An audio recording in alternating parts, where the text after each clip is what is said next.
Hi, folks. It's first time up on stage, so let's see how this goes.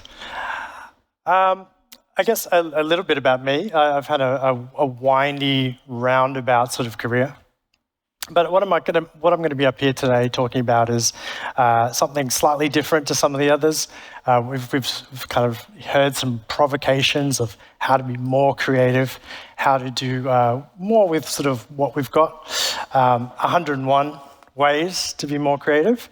But I think what I wanted to talk about was, and this might be familiar to a lot of people in the audience, because we all know that design can be very different depending on the clients you work with, where you work, the medium you're working in. So I wanted to talk about sort of creative tension. That feeling as a designer, when you feel like, as Berlin was saying, between a rock and a hard place. I'm sure everyone knows that place.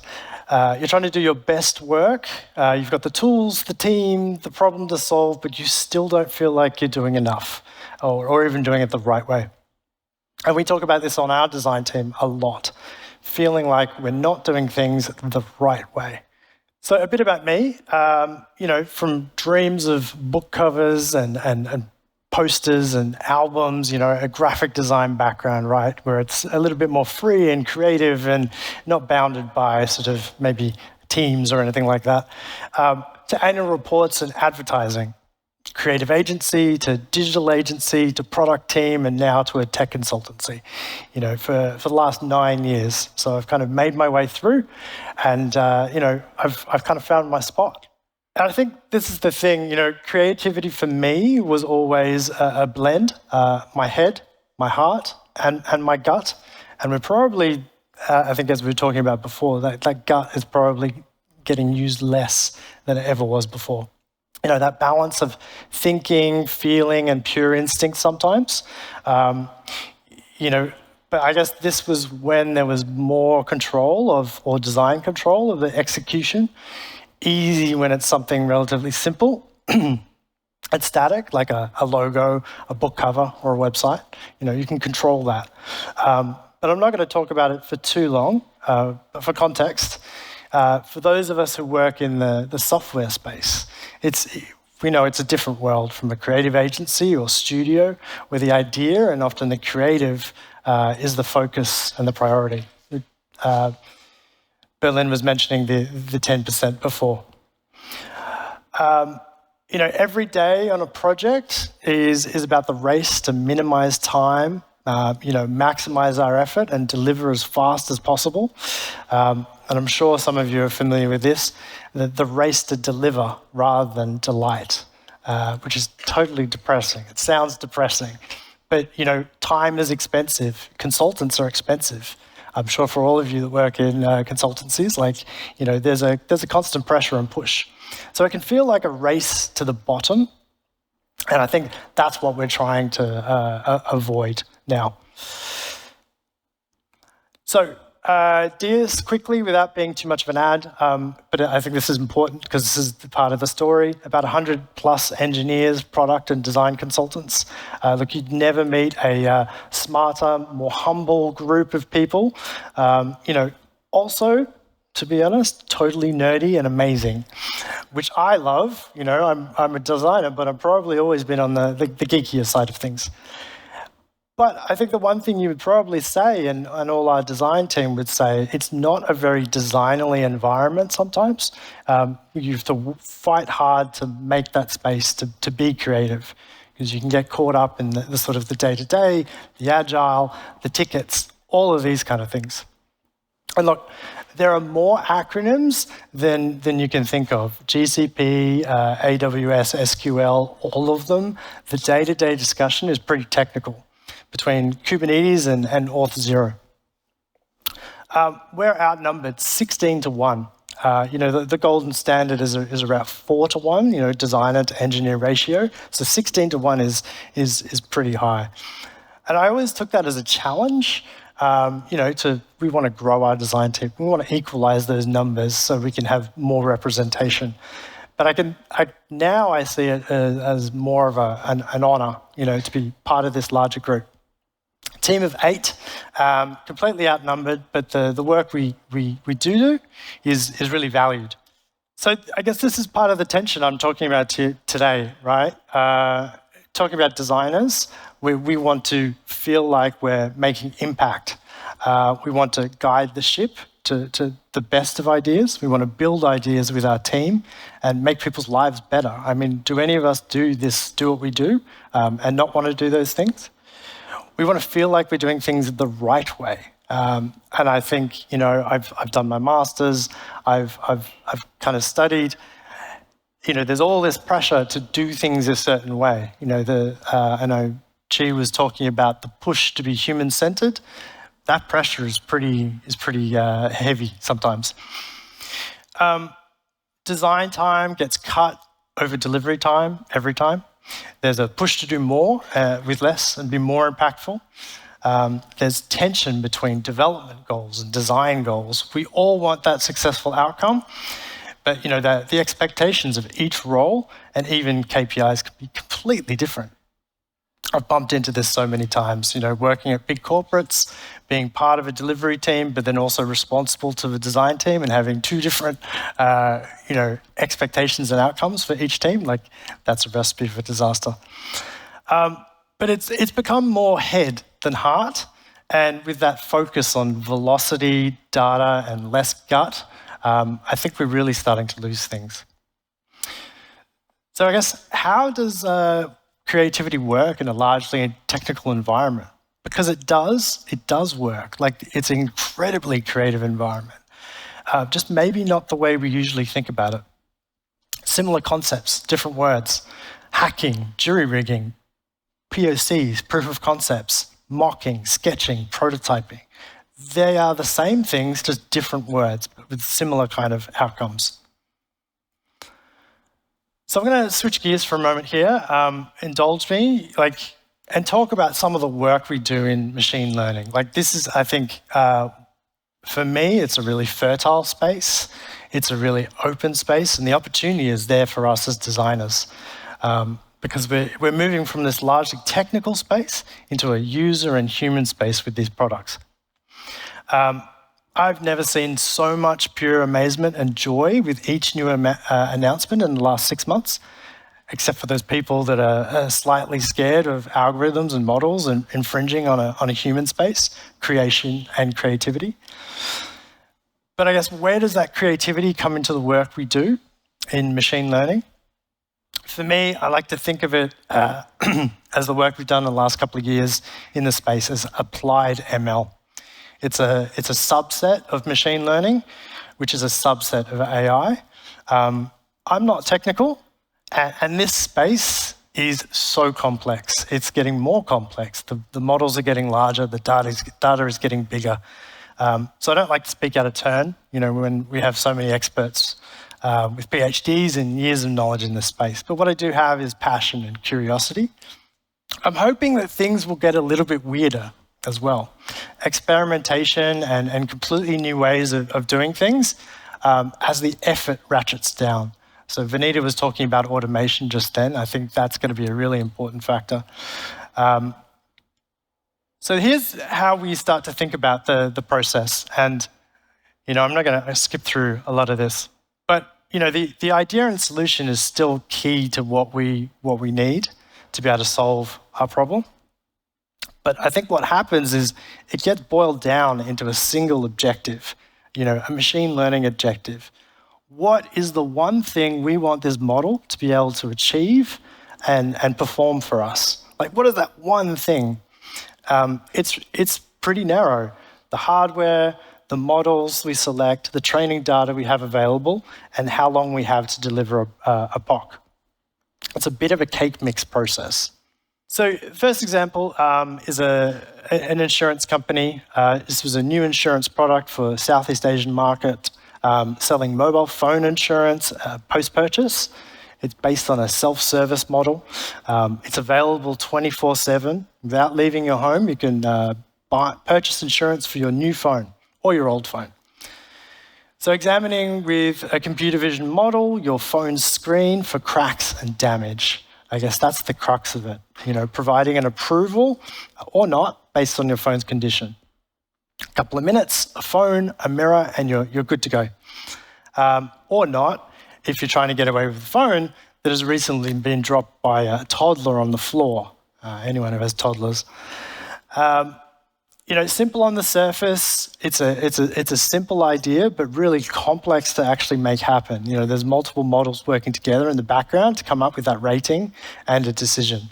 Recognizing a phone is present, positioning the phone in the right spot for the right time, the right angle, and then removing as much interference as possible. The creativity is in the unusual usage of the model in this product and the interaction to make it work. So the second example, Swoop Aero, hopefully some of you guys know them. Melbourne-based drone startup, you might have seen them in the news. They've been very successful recently, successfully delivering and picking up medical supplies and samples in Africa and Polynesia, soon in Queensland, and they just got their beyond line of sight license for Australia. I guess what's different about their model is it's all remote piloting. Drones in Africa, drones in Fiji, drones in Queensland, the pilots are all based out of Melbourne. So this, I guess, creates some interesting challenges. Each pilot has up to 30 to 1, like 30 drones that they are controlling. Monitoring for weather, events in the kind of region they're in, critical times, a takeoff and landing. Landing in remote areas, often remote villages. A drone landing is an exciting event. Sean was just talking about that contextual research, the context of something happening. These drones, it's not a simple, it becomes an event. People are excited about this. People come out, they crowd around, they're sort of all around the landing zone. And this is a bit of a problem, right? Kids, dogs, all kinds of dynamic hazards when a drone is descending. A pilot is across multiple drones. Well, you can see the problem here. The idea was to reduce that mental overhead. The drone descends automatically with a computer vision model monitoring for hazards. If clear, the drone will complete the landing. If not, it'll pause, wait for that hazard to clear, or abort and go to a secondary landing zone. A pretty straightforward idea with a lot of complexity happening behind the scenes. There's creativity and experimentation and model selection, working with some very limited hardware constraints on that drone. Like it's connected to satellite, it has 5G, but it only has a very small amount of memory. So the last example is part of an eating planner, client in the wellness and dieting space. What is really important for this is building a successful program, letting people kind of be flexible with what they're eating, and so they're more likely to finish the program.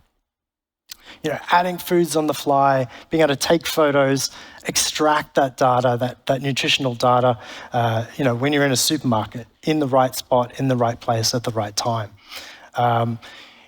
Extracting that out and then rebalancing that diet sort of on the fly.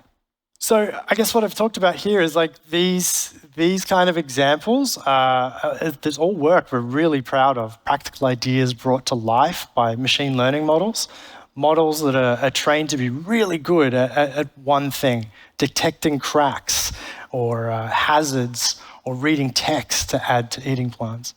It all starts with a good idea to solve a very specific objective: detect, monitor, extract. But this is where I feel there's a lot of tension there. We've done our research, we've identified the opportunity, we've brainstormed, we've co-designed, and now we need to find the fit for the idea with the technology, which kind of starts to take away from our creativity. The best idea doesn't always win out. The technology needs to be able to execute. I've always got engineers in my ear going, yeah, we can do this, or we can't do that, or sometimes we're pushing them harder. It's like, let's just try it. Let's try it. The right model for the job to make the cake mix work. The ML engineers would hate me right now. I make it sound so easy. It discounts all the data and training and iteration involved to get any of these ideas to work.